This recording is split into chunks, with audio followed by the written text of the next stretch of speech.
Good morning. Today we will see the vector product. इससे पहले हम लोग मल्टीप्लिकेशन ऑफ द वेक्टर देखे। इसमें सबसे पहले वेक्टर का मल्टीप्लिकेशन विद द स्केलर आपने देखा और उसमें हम लोग ये पढ़े कि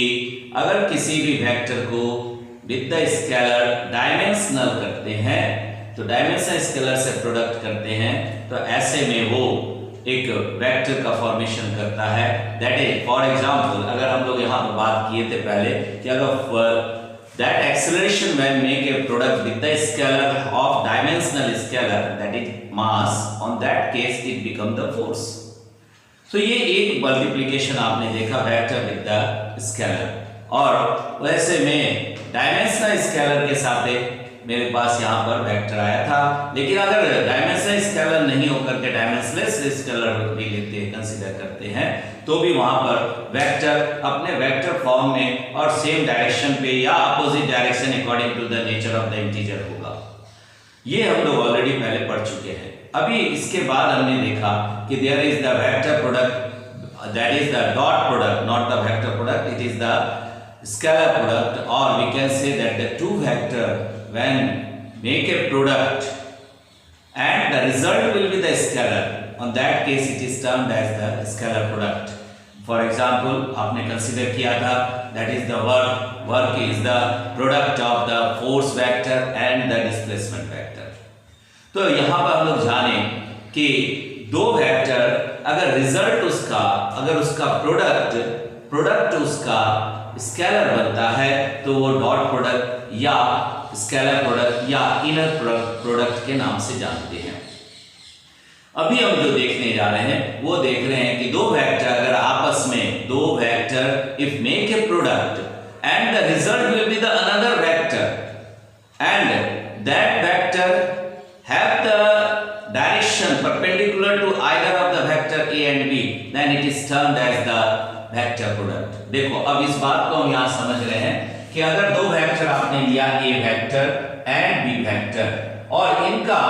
प्रोडक्ट अगर हम कंसीडर करते हैं तो ये आपका हो गया ए वेक्टर क्रॉस या बोल सकते हैं अभी फिलहाल कि cross B vector that is equal to another vector is the C vector. और ये क्रॉस प्रोडक्ट भी कहलाया क्योंकि यहां पर अभी जानेंगे कि कैसे कैसे यहाँ पे मैग्नीट्यूड साइन फैक्टर पे आ जाएगा और उस समय ये आपका क्रॉस प्रोडक्ट बना रहा है और दो वेक्टर का रिजल्ट तीसरा वेक्टर है, so it is known as vector product. तो अब यहाँ देखो मान लो हमने ये दो वेक्टर लिया और इनको ज्वाइन किया ए वेक्टर और बी वेक्टर को टेल टू टेल मीट किए, ठीक है। तो ऐसे में बी वेक्टर को देख रहे हैं और ये B vector along A vector अगर कंसीडर करते हैं उसका कंपोनेंट तो बी वेक्टर का कंपोनेंट दो पार्ट में आप डिवाइड करेंगे। एक हो गया आपका along the this one A vector this B cos theta और ये जो B cos theta along consider करते हैं तो that becomes the dot product. लेकिन उसी सेम कैरेक्टर पे अगर प्रोडक्ट कर रहा है तो वो आपका डॉट प्रोडक्ट होता है। लेकिन अगर बात कर रहे हैं कि इसका कंपोनेंट अब यहां पर आपने सेकंड कंपोनेंट अगर मान लीजिए यहां लिए और ये आपका हो गया that is the b sin theta तो ऐसे कंडीशन पे b sin थीटा अगर a के साथ a के मैग्नीट्यूड के साथ हो रहा है तो वो आपका अनदर प्रोडक्ट बनेगा और वो अनदर प्रोडक्ट को हम लोग क्या कंसीडर करेंगे that is the cross product consider करेंगे या वेक्टर प्रोडक्ट। तो अब अगर हम बात कर रहे हैं कि कोई वेक्टर कोई रिजल्ट अगर वेक्टर बनता है तो उसका मैग्नीट्यूड कितना होगा। So magnitude of A cross B vector that is equal to C vector आपने कंसीडर किया है तो इसका मैग्नीट्यूड क्या हो जाएगा। तो ए क्रॉस बी वेक्टर जो आपको मिल रहा है इसका मैग्नीट्यूड अगर आप इसको सी वेक्टर मानते हैं तो सी वेक्टर का magnitude and that is equal to अब ये ए और बी के साथ बन गया तो ए का मैग्नीट्यूड और साइन किसके साथ ले रहे हैं b sin थीटा के साथ एक प्रोडक्ट कर रहा है b sin थीटा। तो ऐसे में ये जो वैल्यू आपको मिला a b sin theta that is the magnitude of the vector another vector जो इन दोनों के प्रोडक्ट से तैयार हुआ उसका मैग्नीट्यूड है। अब बात उठ रही है डायरेक्शन किधर होगा। सो डायरेक्शन के लिए अगर हम इसको वेक्टर के रूप में थर्ड कंडीशन लेते हैं तो ये हमेशा normal to that of the either of the vector A vector और बी वेक्टर के डायरेक्शन के नॉर्मल होगा। सो हम यहां लिख सकते हैं कि A vector cross B vector and that is equal to, अगर आप सी वेक्टर ले रहे हैं, इसको कंसीडर कर रहे हैं, तो ए बी साइन थीटा और इस साथ में आपने क्या ले लिया, normal component, normal unit vector, that is the unit vector but this is special, that is the normal to that of the vector. तो दोनों वेक्टर का नॉर्मल, अब देखो इस बात को कैसे समझेंगे। तो ये वेक्टर अगर हम मान लेते हैं, सपोज करो ए और बी आपने लिया, अब इनका नॉर्मल जो भी वेक्टर बनेगा, इन दोनों वेक्टर का नॉर्मल जहां पर भी हम लेते हैं, मान लो ये आपका डायरेक्शन है नॉर्मल के लिए, तो यहां पर ये इससे भी नॉर्मल बनाया, यहां पर भी नॉर्मल बना और इनके साथ भी नॉर्मल बनेगा, ठीक है। तो ये आपका यहां पर भी नॉर्मल हो रहा है, देखिए ये जो भी नॉर्मल आपके साथ बना दैट इज द नॉर्मल। तो ये दोनों नॉर्मल होकर के तब ये हो गया ए वेक्टर क्रॉस बी वेक्टर। अब इसको हम ऐसे नहीं समझेंगे, देखो इस तरह समझेंगे, यहां पर ऐसे नहीं लेते हैं, ठीक है। इसको अगर हम बात कर रहे हैं तो देखो यहां पर हम बात करते हैं नॉर्मल अगर कंसीडर कर रहे हैं, तो मान लो ये वेक्टर ए वेक्टर है और यहां पर बी वेक्टर है, that is the A vector और बी वेक्टर और ये थीटा एंगल है, इसके नॉर्मल बात कर रहे हैं, नॉर्मल कंपोनेंट। तो नॉर्मल ये रहा जो क्या बनाएगा, A vector cross B vector बनाएगा। तो यहां भी आप देख रहे हैं कि this is the 90 degree π/2 with that of the A, और यहां पर भी हम कंसीडर किए π/2 दैट इज 90 नॉर्मल। तो ऐसे में ये जो नॉर्मल आपने लिया, ये नॉर्मल दोनों वेक्टर के नॉर्मल में है, दोनों वेक्टर से नॉर्मल है, तो ऐसा जो बनाएगा ये आपका थीटा एंगल हुआ और ये आपका बन गया resultant, and that product is the A cross B known as the vector product और क्रॉस प्रोडक्ट। तो यहां हम लोग ऐसे समझ रहे हैं। तो ये वेक्टर रिप्रेजेंटेशन हो गया। अब इस बात को हम आगे भी समझेंगे कि कैसे हमने इसको कंसीडर किया। यहां ये मैग्नीट्यूड हो गया और ये डायरेक्शन हो गया, ठीक है। अब देखो इसी बात को हम यहां लिख रहे हैं कि क्या है वेक्टर प्रोडक्ट। तो vector product of two vector A and B, देखो यहां पर vector product of two vectors A vector and B vector yield a vector cross B vector। That means नया वेक्टर जो बना वो A vector cross B vector बना, ठीक है। जो इन दोनों A और B का प्रोडक्ट है वो भी एक वेक्टर है। अब देख रहे हैं किसका मैग्नीट्यूड आपने बात किया, तो इसको भी लिखेंगे द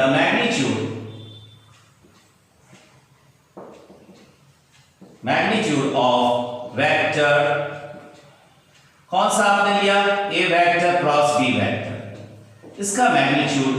क्या है, इज डिफाइंड एज कैसे ले रहे हैं, द प्रोडक्ट ऑफ magnitude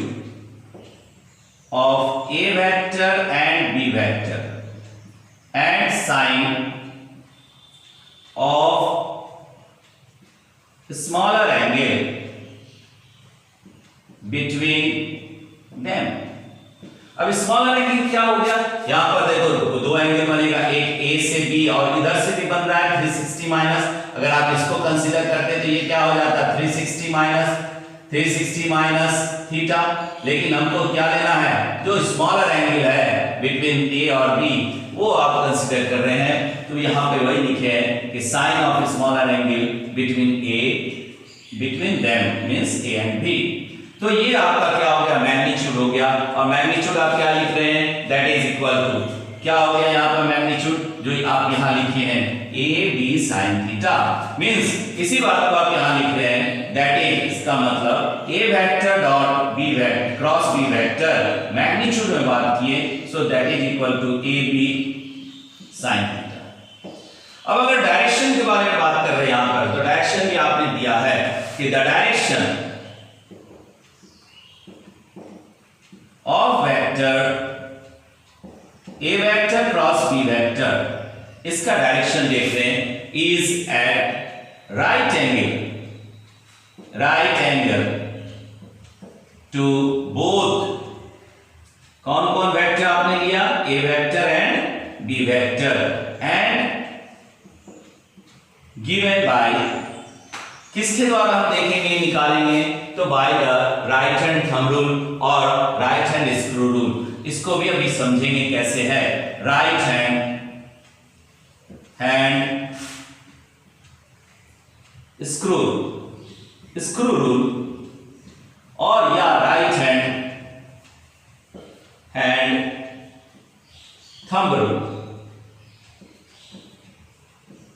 तो ये दोनों वे से हम इसका डायरेक्शन को देखते हैं। तो यहां पर अब डायरेक्शन समझने के लिए हम बात कर रहे हैं कि अगर हम थंब रूल लेते हैं और यहां पे देखो ए वेक्टर और बी वेक्टर ले रहे हैं, तो ऐसे में ये पाम को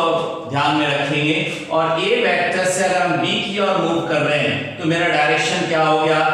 यहां पर अगर हम इसको एक टेबल कंसीडर करते हैं तो ऐसे में डायरेक्शन को हम कैसे ले रहे हैं कि अगर आप इधर से ले रहे हैं, मतलब टेबल का ऐसे जा रहा है, अगर अंदर की ओर ले रहे हैं ए टू बी, अगर ए वेक्टर आपने यहां लिया है, बी वेक्टर लिया है और ए से बी वेक्टर की ओर जा रहे हैं, तो ये डायरेक्शन अंदर की ओर हो गया, that direction become the inside, ये डायरेक्शन हो जाएगा, डायरेक्शन अंदर की ओर हो जाएगा। और अगर हम ऊपर की ओर ले रहे हैं, मतलब बी टू ए ले रहे हैं, बी टू ए ले रहे हैं, बी से ए की ओर जा रहे हैं, बी से ए की ओर मूव कर रहे हैं, तो ये डायरेक्शन ऊपर की ओर हो गया। तो कैसे समझे हम यहां पर, तो हमने यहां देखा कि पाम यहां तक का वैल्यू को एक वेक्टर माने और दूसरा फिंगर जो कर्ल कर रहे हैं, जिसको मूव करा रहे हैं to that of the another, उसको आप कंसीडर किए, and that is the right hand thumb rule, हम स्ट्रेट रखेंगे। तो ये चाहे तो ऐसे लेंगे चाहे ऐसे हो जाएगा, अगर हम इधर की ओर मूव कर रहे हैं तो ये नीचे चला जाएगा, अगर हम इसको ऐसे ले रहे हैं तो ये ऊपर की ओर हो जाएगा। तो इस बात को आप यहां ले रहे हैं कि अगर हम ऐसे कंसीडर किए तो ये हो गया ए वेक्टर क्रॉस, यहां पर ले रहे हैं ए बी से ऊपर जा रहे हैं, तो ये आपका मोमेंट कैसा है, ऐसे है, बी टू ए, अगर हम इसको एक टेबल माने और यहां पर टेबल के तहत इसको अगर मूव कराते हैं, ये पाम का पोर्शन है और इस पाम के पोर्शन को अगर हम ऐसे टर्न करते हैं, विद द फिंगर को टर्न करते हैं, that is the one vector and finger is the another vector, so on that case ये टर्निंग अगर ले रहे हैं तो हम क्या हो गया, दैट इज द अपवर्ड, तो ऊपर में आ गया, तो ये वैल्यू कितना हो जाएगा, that is the B vector cross A vector. तो ये वेक्टर आप यहां पर देखिए, इसके हिसाब से हम बात कर रहे हैं। अगर हम इसी को उलट दें, अगर ए वेक्टर इधर है और बी वेक्टर इधर है और इसके हिसाब से अगर हम बात करें और फिर हम थंब को देख रहे हैं कि ये ऐसे कर्व कर रहा है, इधर की ओर मूव कर रहा है, ए से अगर ए को हम पाम का पोजीशन रखे और इसको ऐसे ले तो ये नीचे की ओर चला जाएगा, तो वेक्टर का डायरेक्शन क्या हो गया, इधर डायरेक्शन आपका नीचे हो गया, ठीक है। तो ये आपका डायरेक्शन हो गया, that is the A vector cross B vector. तो यहां हम क्या देख रहे हैं, it is the thumb rule के हिसाब से देखें, या आप ऐसे भी समझो, इसको और बढ़िया से समझ सकते हैं कि अगर डायरेक्शन के बारे में बात कर रहे हैं तो हम क्या दिखा सकते हैं यहां पर। तो डायरेक्शन में अगर हम बात करते हैं तो ऐसे में अगर ए से बी की ओर जा रहे हैं, तो देखो यहां पर मान लो सपोज करो हमने इसी रिलेशन को लिया है, ए वेक्टर हमारे पास ऐसे है और बी वेक्टर इधर है और हम ए से बी की ओर मूव कर रहे हैं विद द थीटा एंगल, तो मोमेंट अब देखो यहां पर ऐसे ले रहे हैं क्योंकि हम ए से ए हमारा पाम हो गया और बी आपका ऐसे हो गया, अगर इसको हम प्लेन मानते हैं, ये ऐसे मूव कर रहे हैं ऊपर की ओर, डायरेक्शन हमको मिल जाएगा ए से बी की ओर, that is the A vector cross B vector. A को क्या माने, अब देखो यहां पर आप ए को आप ऐसे ले सकते, ये ऐसे जा रहा है, अगर यहां प्लेन मानते हैं ऐसे करके ऐसे जा रहा है तो ऐसे जाएगा, तो फिर अब तो फिर प्लेन में अगर कंसीडर कर रहे हैं, इसको एक प्लेन माने तो ऊपर की ओर हो गया, ठीक है। थंब रूल ऐसे हो गया, इधर से मूव कर रहा है, ये देखो ये मूव कर रहा है, ये ऐसे मूव कर रहा है तो थंब ऊपर की ओर शो कर रहे हैं, ठीक है। अगर हम डाउन कर देंगे मतलब उलट जाएगा, अगर हम इस तरह से लेते, इधर से लेते, इधर से मूवमेंट कर रहे हैं, माने ये अगर ए से बी की ओर एरो दिया हुआ है तो ए वेक्टर से बी की ओर अगर मूव कर रहे हैं तो वैल्यू हमारे पास कैसा हो गया, इस तरह ए टू बी, तो ये ऊपर की ओर चला गया। अगर हम ऑपोजिट कर रहे हैं B2A कर रहे हैं तो ये क्या हो जाएगा, नीचे की ओर हो जाएगा। अगर यही बात को हम ध्यान में रखें तो B2A कर लेते हैं, B2A लेते हैं तो ये हो जाएगा नीचे की ओर, और तब हम लिखेंगे B vector cross A vector. ठीक है, इसको ऐसे भी समझते हैं। और एक और कंडीशन को हम फॉलो करते हैं, that is the screw rule. अगर स्क्रू रूल को भी बात करें और समझो, यहां पर मान लो हमने ये रिलेशन को हटा दिया, देखो यहां पर अगर हम बात कर रहे हैं डायरेक्शन का, और डायरेक्शन में हम स्क्रू रूल को कंसीडर कर रहे हैं, सेम चीज को हम बात कर रहे हैं। तो देखो एक बात यहां ध्यान में रखना है कि दो वेक्टर आपने लिया, ए वेक्टर और इधर की ओर बी वेक्टर है सपोज करो, ठीक है, और ये एंगल है थीटा, स्मॉलर एंगल। तो ऐसे में अगर हम इधर की ओर मूव कर रहे हैं, जैसे हम स्क्रू को मूव करते हैं, this is the screw, suppose this is the screw, और ये स्क्रू का मोमेंट है, ये स्क्रू है मान लीजिए, ऐसे मूव कर रहा है। तो ये जब स्क्रू को आपने कंसीडर किया, ये स्क्रू है, दिस इज, तो ऐसे में यहां पर इसको अगर हम ऐसे मूव कर रहे हैं इधर की ओर, स्क्रू को इधर मूव कर रहे हैं तो ये किधर की ओर जा रहा है, ऊपर की ओर जा रहा है। अगर हम इसको यहां देखो ऐसे मूव कर रहे हैं तो ये ऊपर की ओर जा रहा है, और अगर हम उलट देंगे और नीचे की ओर ऐसे उल्टा चलने लगेंगे तो नीचे की ओर आ जाएगा। तो स्क्रू का स्क्रू रूल यही हुआ, स्क्रू रूल से भी हम इसको समझ सकते हैं कि मोमेंट किधर आप कर रहे हैं। अगर ऐसे मूव करा रहे हैं तो that the result will be upward and it is the A vector cross B vector. लेकिन अगर डायरेक्शन आपका उलट गया और अपोजिट में ले रहे हैं तो यही वैल्यू डायरेक्शन नीचे की ओर आ जाएगा, and that is the B vector cross A vector. तो स्क्रू रूल बोलो या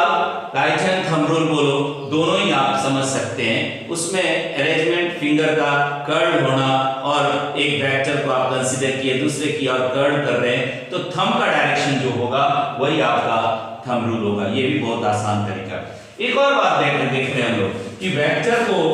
कॉमनली अगर शीट लेते हैं यहाँ पर और इस शीट के हिसाब से अरेंजमेंट देखते हैं, सपोज करो एक और तरीका से हम देखने का कोशिश कर रहे हैं। देखो मान लो सपोज करो कि ये वेक्टर है, that is the vector, one vector is this one, another is this, है ना। तो ये ए वेक्टर है और this is the B vector suppose with an angle of the theta. तो एक रिलेशन है हमारे पास, क्या है रिलेशन, देखो ये भी बता देते हैं, समझो यहां से भी हम लोग ले रहे हैं, आगे आप देखेंगे, ठीक है, आगे इस बात को भी देखेंगे कि अगर आप यहां पर ले रहे हैं डायरेक्शन को आप कंसीडर कर रहे हैं यहां पे देखो, और अगर ये एरो हेड दिखा रहा है और निकलता हुआ आ रहा है, मान लो शीट से बाहर की ओर निकल रहा है, सीट से बाहर की ओर निकल रहा है या सीट के अंदर जा रहा है, तो जब हम अंदर की ओर डायरेक्शन लेते हैं तो वो क्रॉस लेते हैं, और जब हम बाहर की ओर डायरेक्शन लेते हैं तो वो डॉट से रिप्रेजेंट करते हैं, डॉट। तो अब ये देखो यहां क्रॉस हो गया, मतलब अब देखो यहां पर हम बात समझ लें, अगर हम इधर की ओर A to B जा रहे हैं, सपोज करो A to B जा रहे हैं, A से B, तो हमारा डायरेक्शन किधर है, प्लेन में, इस प्लेन में, इस जो आपने व्हाइट बोर्ड लिया है इस व्हाइट बोर्ड में डायरेक्शन किधर है, ऐसे जा रहे हैं, प्लेन की ओर बाहर की ओर निकल रहा है। तो बाहर की ओर का मतलब ये ऐसे निकल रहा है, that is the dot product, dot हो गया यहां पे, dot product, dot that we will consider the dot, dot means बाहर की ओर आ रहा है। लेकिन अगर हम इस तरह कर दें, मान लो B से A की ओर जा रहा है प्लेन में, इस बात को भी ध्यान में रखना है कि दैट मोमेंट अगर आप ले रहे हैं B to A, B vector to A vector with an angle of theta, यहां आप ले लें। और अगर हम ऐसे जा रहे हैं अंदर की ओर, इधर गए थे ऊपर, ये ऐसे गए थे, बाहर निकल रहा था, बाहर निकलते हुए को हम किससे रिप्रेजेंट करते हैं, डॉट से रिप्रेजेंट करते हैं। और अगर अंदर की ओर ले रहे हैं A to, अभी आपने लिया A to B, अब ले रहे हैं B to A, तो थंब हमारा कहां चला गया, इनसाइड चला गया, थंब किधर गया, डायरेक्शन किधर है, A B to A, B से A में, तो थंब अंदर की ओर चला गया। तो अंदर को हम क्या रिप्रेजेंट करते हैं, क्रॉस, क्रॉस से, that means it indicate the direction of the third vector, product vector is inside the sheet, inside the board, board के अंदर की ओर जा रहा है direction, and that is normal. अब ये नॉर्मल कैसे है, ये देखो आदमी फिंगर से भी बताता है, फिंगर माने ये A और B वेक्टर है, और ये A वेक्टर B वेक्टर हो सकता है, कोई भी एंगल हो, लेकिन ये थंब हमेशा ए और बी के म्यूचुअल होगा। तो ये आपका रिलेशन बन गया किस तरह का कि अगर ए वेक्टर ये लिए, बी वेक्टर ये लिए, तो थंब हमेशा ऐसे में देखो कि दो वेक्टर आप ऐसे ले लें, ए वेक्टर और बी वेक्टर, अगर आपका सर्टेन एंगल है बी वेक्टर, तो रिजल्टेंट हमेशा आपका दोनों के म्यूचुअली परपेंडिकुलर। अभी हम लोग देखेंगे यहां भी ये म्यूचुअली परपेंडिकुलर, यहां भी म्यूचुअली परपेंडिकुलर। सो ये क्या हो गया, नॉर्मल हो गया। Normal is the unit for the normal. अब ये भी क्या आया, π/2, that is the 90 degree with the B vector and it also with the A vector. A vector के साथ भी कितना आया, π/2, दैट इज 90 डिग्री। तो कई तरह से हम लोग देख रहे हैं, यहां थीटा एंगल है between the A and B. हमेशा रिजल्ट जो आपने बनाया A vector cross B vector, ये हमेशा क्या बना, that is the mutually perpendicular to that of. कैसे कैसे देख रहे हैं हम लोग, तो कई उदाहरण एग्जांपल्स हम लोग कंसीडर करते हैं। जैसे मान लो उदाहरण के रूप में हमने लिया एग्जांपल्स लिए कि हमने देखे हुए हैं वेलोसिटी, अभी पढ़ना भी है 11 में, that is the angular velocity cross product with that of the displacement और द फ्रॉम मोमेंट जो आप ले रहे हैं डिस्प्लेसमेंट, तो ये angular velocity make a cross with the displacement that will give the linear velocity. ये एक रिलेशन आ गया क्रॉस प्रोडक्ट का, एक एग्जांपल आ गया। इसी तरह हम टॉर्क भी देखते हैं, turning effect torque, that is due to the position from the centre of axis to that of the force applied, force के साथ कितना क्रॉस प्रोडक्ट बनाएगा, it is also one of the example of the cross product. कई इस तरह का है, मान लीजिए लीनियर के साथ ले रहे हैं, linear angular velocity is equal to again from the distance from the axis of rotation to that of the linear momentum, that the cross product of two vector is another vector. So these are the examples. Not only अगर हम आगे भी देखते हैं, मतलब कहने का मतलब कई एक जगह आ जाता है, जैसे आप लॉरेंट मैग्नेटिक फोर्स अगर आप कंसीडर करते हैं तो charge into velocity cross B vector. So these are the examples that there is the cross product which is the another vector, and this vector is always perpendicular to either of the vectors a and b. So हम लोग अभी काफी अच्छी तरह से समझे कि direction कैसा होगा और मैग्नीट्यूड कैसा होगा। मैग्नीट्यूड के लिए हमने आपको बताया कि आप जो ए वेक्टर आपने कंसीडर किया था, मैग्नीट्यूड के लिए अभी हम लोग देखें कि कहां से आया साइन फैक्टर। तो साइन फैक्टर यही है, that is the B vector और A vector that make a angle of theta from this. तो ए के अलोंग बी का कंपोनेंट, तो components are always magnitude. Components क्या होता है, ये हमेशा क्या होगा, कंपोनेंट्स जो आपने लिया बी वाई के अलोंग में, that is the B sine theta, this is the magnitude. Vector बनाएंगे तो फिर ये आपका डी वाई जी करना पड़ेगा, तो ये वेक्टर बनेगा। तो ऐसे में हम इसका ए का कंपोनेंट बी वाई के साथ है, बी का कंपोनेंट ए के साथ अगर कर रहे हैं, इसका मैग्नीट्यूड विद दिस वन, तो that will give the magnitude of A B cos theta. तो फाइनली हम क्या समझे कि a cross b, that is the resultant, that is the product of the two vector a cross b vector is the ab sin theta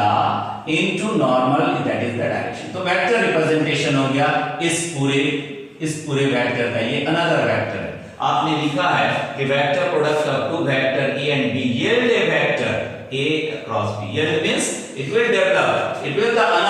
will induce another vector and that another vector is the a cross b। तो ये बात हमको समझ में आ रहा है इस relation से भी, और हमने अभी डायरेक्शन भी समझा। तो वेक्टर प्रोडक्ट क्या है, अब देखो रेक्टेंगुलर कंपोनेंट के साथ बात कर रहे हैं, ये सब देखो यहां पर with the rectangular component vector product में दो वेक्टर दिया हुआ है, ए वेक्टर और बी वेक्टर, लेकिन उसका तीनों कैरेक्टर है ax, ay, by। तो ऐसे में हम कैसे प्रोडक्ट करेंगे, that is the product of the vector a and b with their rectangular components. ठीक है, तो ये हम लोग यहां पर देख रहे हैं कि मान लेते हैं वेक्टर प्रोडक्ट ऑफ रेक्टेंगुलर या ए वेक्टर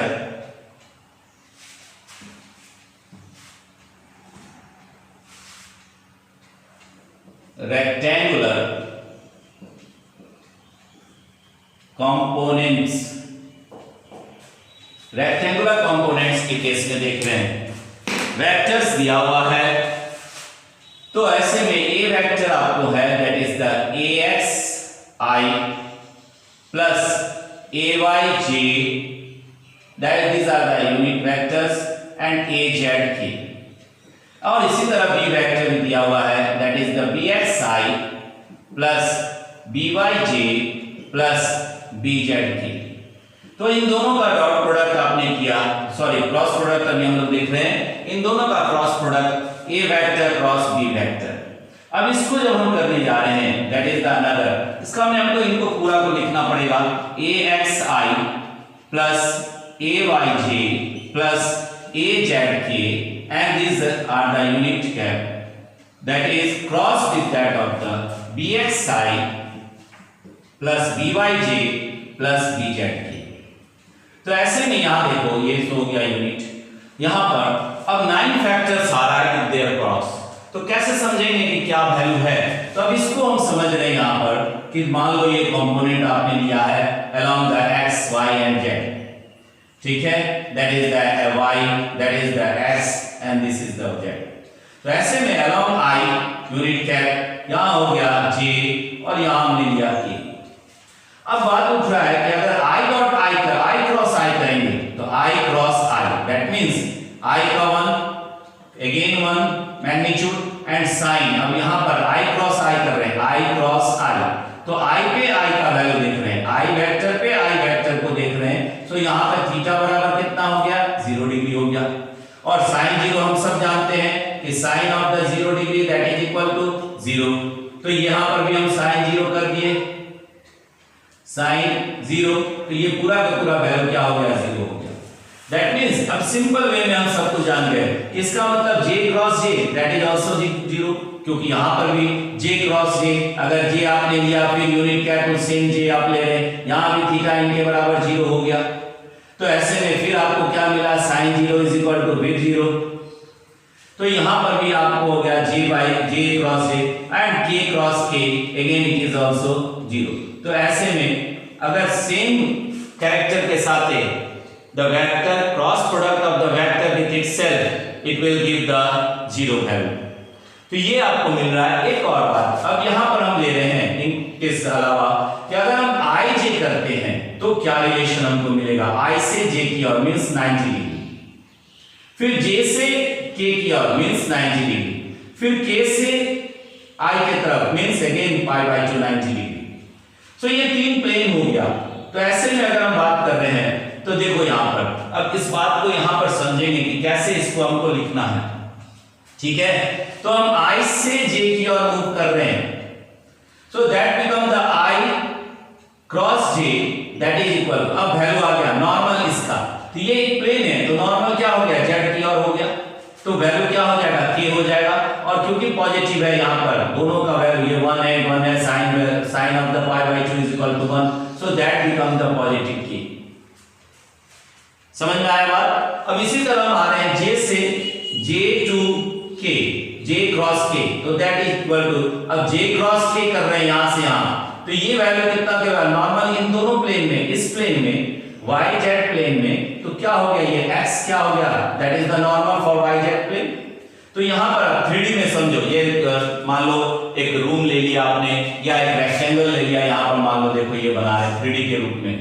3D में समझ में, यहां पर मान लो सपोज करो कि ये ऐसा आपके पास है, ये बना हुआ है, तो यहां पर देखो, अब यहां पर हम कंसीडर कर रहे हैं ये शेप हो गया, इधर हो गया i, इधर हो गया j और इधर हो गया k, तो i से j में गए तो k क्या हो गया नॉर्मल हो गया इस प्लेन के लिए, फिर हम j से k में गए तो नॉर्मल हो गया i इस प्लेन के लिए, तो ऐसे में यहां हो गया i, और अब अगर हम यहां पर बात कर रहे हैं k to i, so k से i की और क्रॉस प्रोडक्ट कर रहे हैं तो नॉर्मल हो गया g,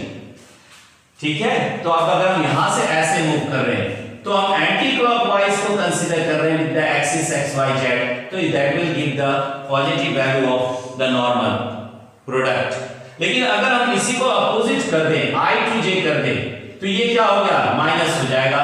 तो यहां पर हमको ध्यान में रखना है कि ऐसे अगर हम बात कर रहे हैं, इसको समझने का कोशिश कर रहे हैं, देखो यहां पर हम फिर से बना रहे हैं और इसको देखो ये एक्सिस है, मान लीजिए एक्स वाई और जेड, ठीक है। तो हमने यहां से मूव किया, ये मूवमेंट है, ये मूवमेंट है, ये मूवमेंट है, ये देखो ये मूवमेंट है, और इधर की ओर जा रहे हैं एंटी क्लॉकवाइज। तो ऐसे में हमको क्या मिल रहा है, इधर की ओर मूव कर रहे हैं, एक्स से वाई, वाई से जेड, तो ये पॉजिटिव कंसीडर कर रहे हैं, ठीक है। दैट इज द आई जे और के, ठीक है। तो ये हमारा पॉजिटिव हो गया, इधर की ओर मूव कर रहे हैं, दैट इज पॉजिटिव। लेकिन जब हम अपोजिट कर रहे हैं, अब हम कैसे मूव कर रहे हैं, इधर की ओर क्लॉकवाइज में कर रहे हैं, ये क्या हो गया, एंटी क्लॉकवाइज, एंटी